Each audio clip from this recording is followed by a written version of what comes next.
So a lot of countries, a lot of citizenships require your biometrics, and some of this is absolute bizarre. Obviously, they want all the information, your physical, your body parts, whether you take vaccines, what goes in your body, your fingerprints, your name, date of birth, and all those details. They absolutely are desperate about all that information. That's fine. But what's really crazy is that some of these countries don't know how to handle it, don't have the infrastructure, and they jeopardize their citizens' lives. And I'm going to discuss a few countries, especially the Western countries. They are up to all this crazy BS, some of them. And I'm going to discuss some major violations within Europe that has created a stir. And towards the second half, my objective here is to talk about countries that don't believe in capturing all this. Right? You can acquire these citizenships fairly fast.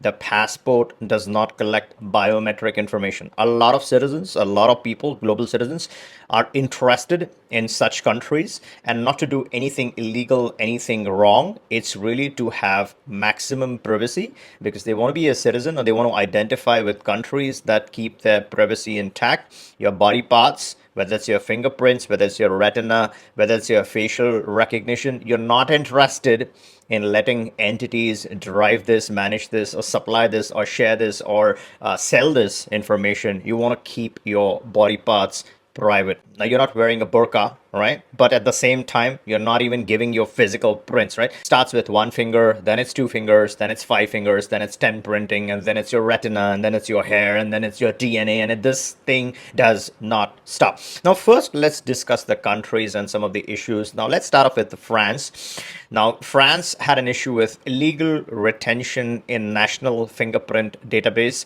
France's CNIL, a privacy watchdog, identified widespread misuse in the FAED database, which holds fingerprints and personal data of over 6 million people. Critical issues including retaining data beyond legally allowed durations, poor management of paper records, and lack of transparency towards individuals whose data was retained. Authorities were ultimately ordered to delete millions of records and improve compliance, although the state was never fined. That's an example of France. Let's move to the second example, EU-wide fingerprint ID requirement challenged by ECJ. In March of 2024, the EU Court of Justice struck down a 2019 regulation mandating two prints on national ID card, ruling that the legal basis was flawed. Critics argued that the requirement was disproportionate, unnecessary, and increased the risk of identity theft.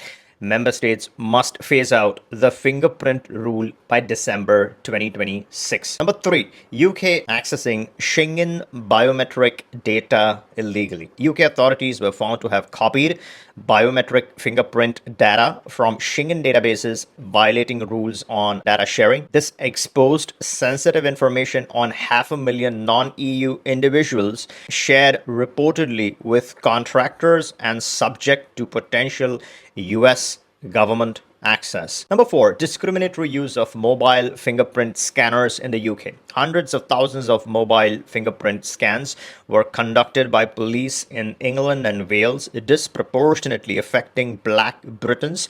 In some areas, scanned up to 23 times the rate of white individuals.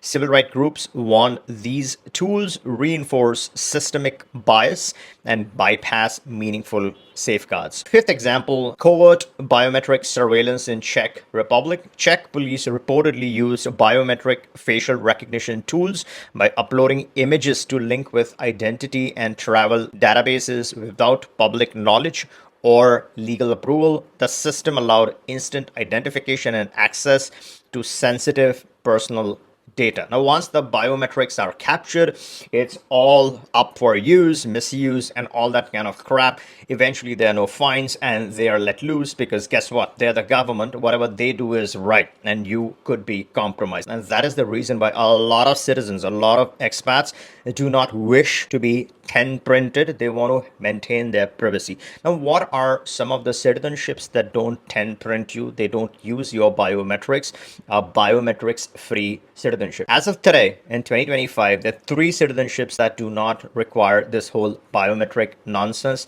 First one is Vanuatu. It still has not implemented the biometrics process, free of that crap. So yes, it's not very strong on the visa free access, but it does not require you to provide your biometrics. So if that's your thing, then that's one of the passports to obtain.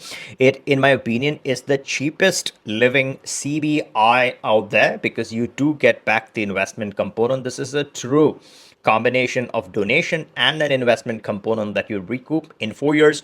You get back $50,000, and then effectively you're looking at that citizenship at 115K USD, and you could include 4 family members. So effectively you're looking at $20,000 per passport. You absolutely cannot go wrong with this type of citizenship. The second citizenship on the similar lines is Nauru. Now, I think Vanuatu is slightly advantageous than Nauru because it's cheaper. It has the investment component. You get back the $50,000. So that makes Vanuatu cheaper than Nauru. Nauru, you're looking at 165K plus some processing fees. So that is on the expensive side. The reputation is slightly less CBI reputation than Vanuatu because Nauru hasn't been in production for too long. But if you're looking for a diversification, you're looking to have a second nationality or a second passport, then Nauru is an interesting collectible. There's also an option in West Africa, one of the most popular citizenships that we deal with.